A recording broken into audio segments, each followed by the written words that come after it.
साहेब यानंतर या कार्यक्रमाचे उद्घाटक आणि प्रमुख माननीय श्री अमरसिंह पंडित साहेब यांना विनंती करतो की त्यांनी या ठिकाणी मार्गदर्शन करावं.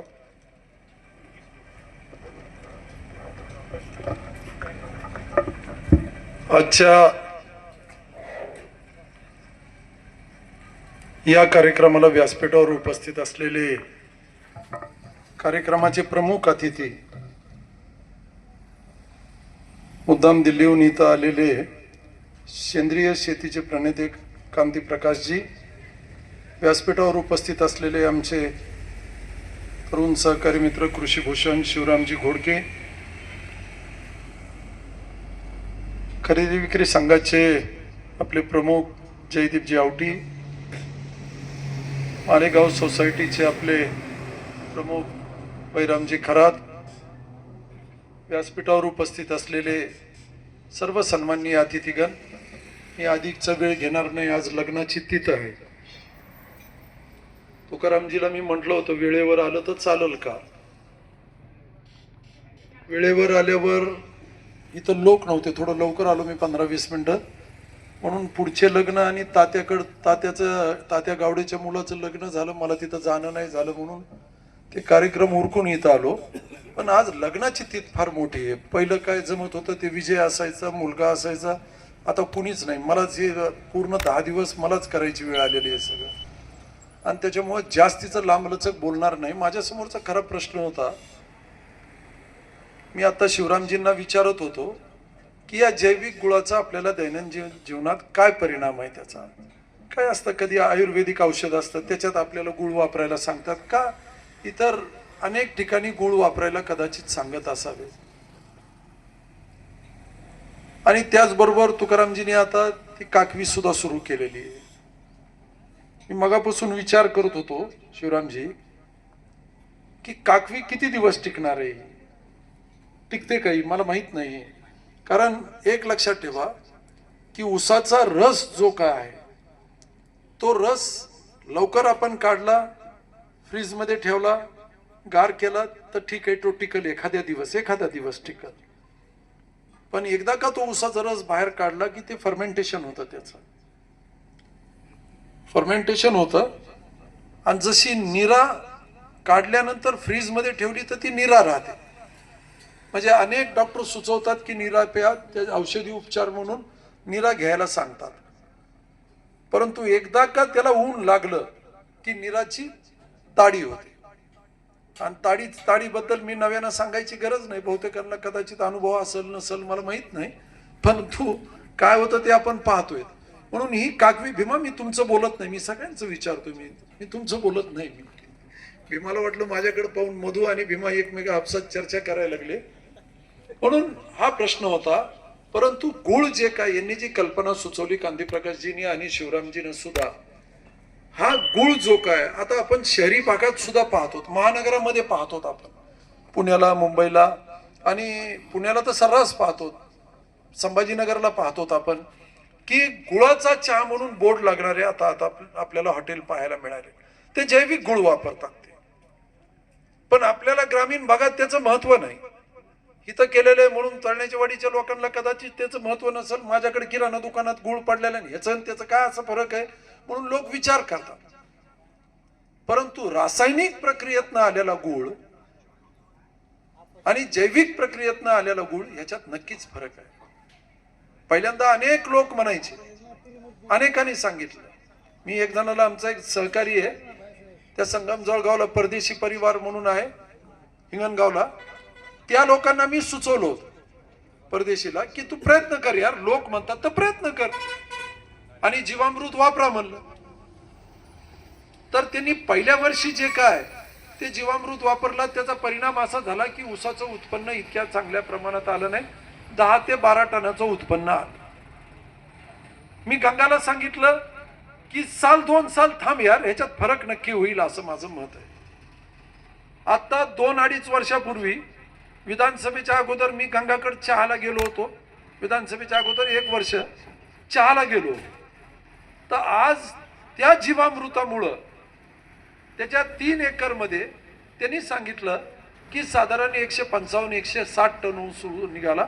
म्हणजे सरासरी 50 टनाचा ऊस हे साधारणपणे 50चा ॲव्हरेज आला. हे जीवामृतमुळे निघालं. मला माहित नाही संभाजी पौळ म्हणून आहे त्या याचे माझे सहकारी याचे शिरस मार्गचे, ते मला सांगत होते की आमचा धाकटा भाऊ जयसिंग जे त्यांनी मोसंबी केली होती जीवामृतची, म्हणले पाण्यासारखी आहे, म्हणले फार चांगली झालेली आहे. लोकांना पटत नाही. कदाचित जैविक गुळाचं महत्व हे पहिल्यांदा तुकारामजी लोकांना पटणार नाही, पण यातलं सातत्य आणि कांतीप्रकाशजीनं सांगितल्याप्रमाणे आपण लग्न समारंभाला गेल्यानंतर जे काय एकमेकाला गुळाचं जर काय हे असा तुकडा पॅक केलेला जर दिला तर कदाचित याचं महत्व पटल. फुलं देण्याच्या ऐवजी महानगरामध्ये हे फुलं बुके देत असतील, पण आपण शेती करणारे शेतकरी सातत्यानं शेतात राहणारे हे कदाचित आपण याची पद्धती जर काय बदलल्या शुभेच्छा देण्याच्या, माझ्याकडचं उत्पन्न माझ्याकडचं जे काही उत्पन्न आहे ते जर काय दिलं तर ते अधिक चांगलं होईल. काल रणवीरच्या लग्नामध्ये आमच्या बहिणी आल्या तिकडून, त्या बहिणींना द्राक्ष जे काय द्राक्षाच्या 2-2, 3-3 पॅटऱ्या आणल्या.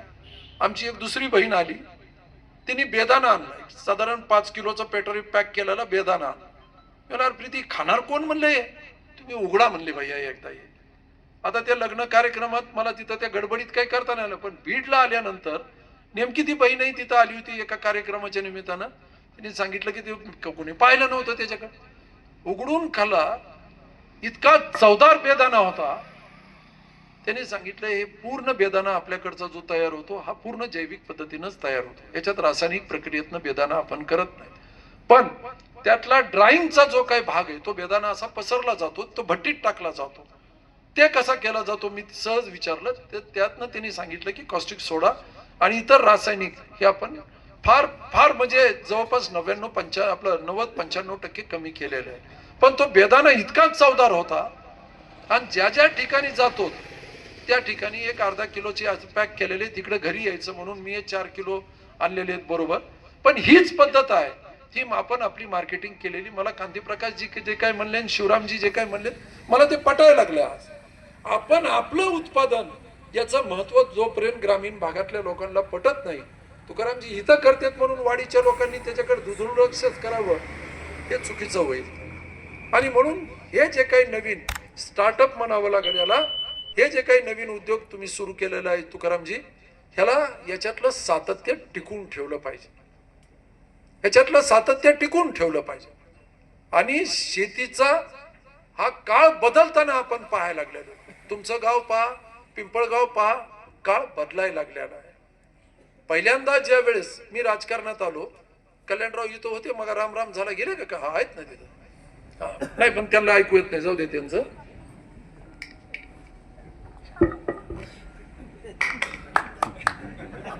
लक्ष द्या, ते तिकडे पाहायला लागले. कल्याणरावला इशारा केल्याशिवाय कळत नाही कल्याण. म्हणून हे जे काय पहिल्यांदा मी राजकारणात आलो शिवरामजी, तर आमचे ते जुने सहकारी सगळ्यात हे आणि यांचे एक दोस्त होते नारायणराव, आले ते नारायणराव गेले आता.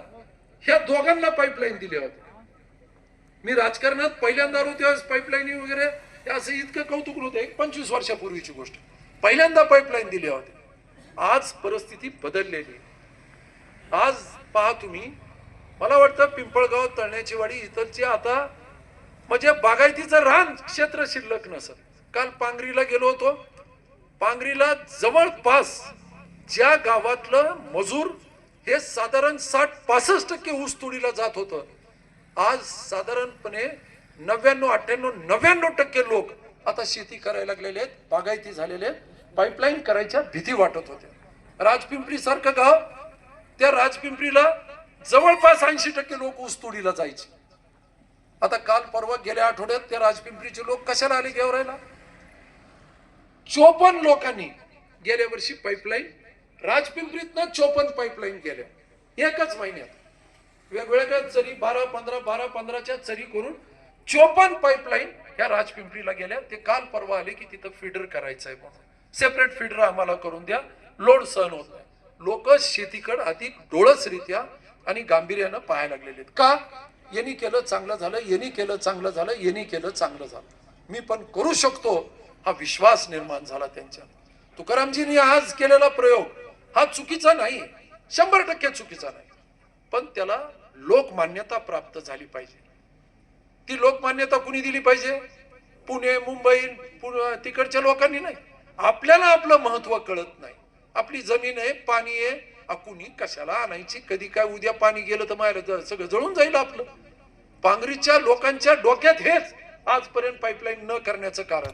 आणि समजा यंदा आलं पाणी, पुढच्या वर्षी नाही आलं तर काय करावं बरं? ह्या भावनेनं पुढच्या वर्षी पाणी येणार नाही म्हणून 8-8, 10-10, 15-15 वर्षे या लोकांनी शेतीकडे पाहिलंच नाही. सुदैवानं म्हणा का काय, 8-8, 9-9 वर्ष सातत्य राहिलं आणि 2-3 वर्षात लोकांना पटलं की 1.5-2 वर्षात ह्यांच्या पाईपलाईनी नील होते. आणि म्हणून हे धाडस करायचंय शेतीचे.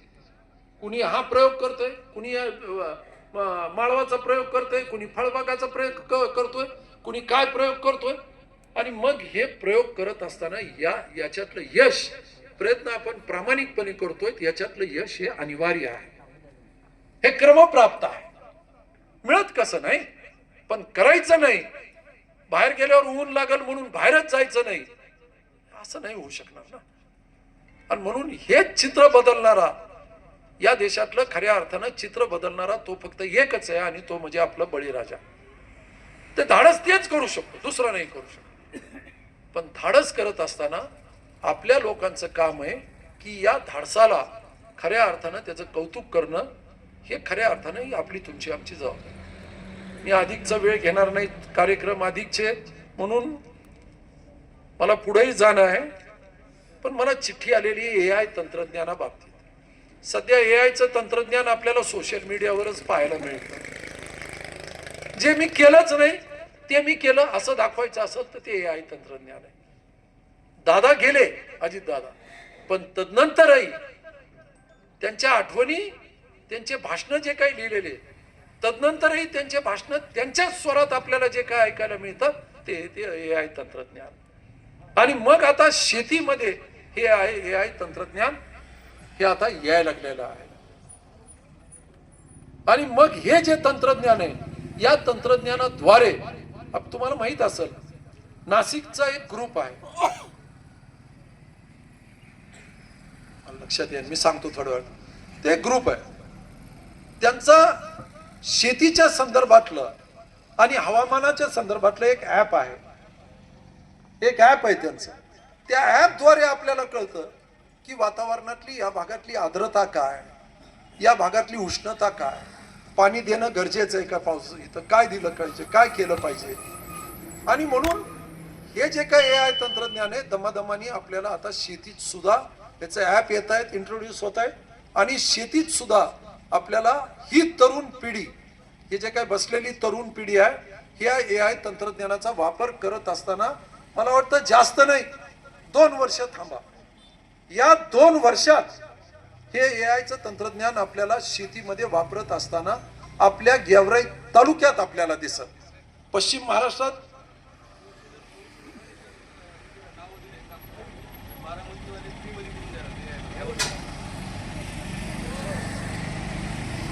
होऊ शकत. त्यांचं म्हणणं आहे शिवरामजीचं 200चं जर काही ग्रुप झाला तर ते क्लस्टर करून बारामतीचं, हे मला वाटतं राजेंद्र पवार करत असतील, हा, तिथं त्यांच्या संस्थेच्या वतीनं ते करतायत असं शिवरामजीचं म्हणणं आहे. चांगली गोष्ट. पण हे आपल्याकडं असो, हे आपल्याकडं दमानी येताना आपल्याला दिसल.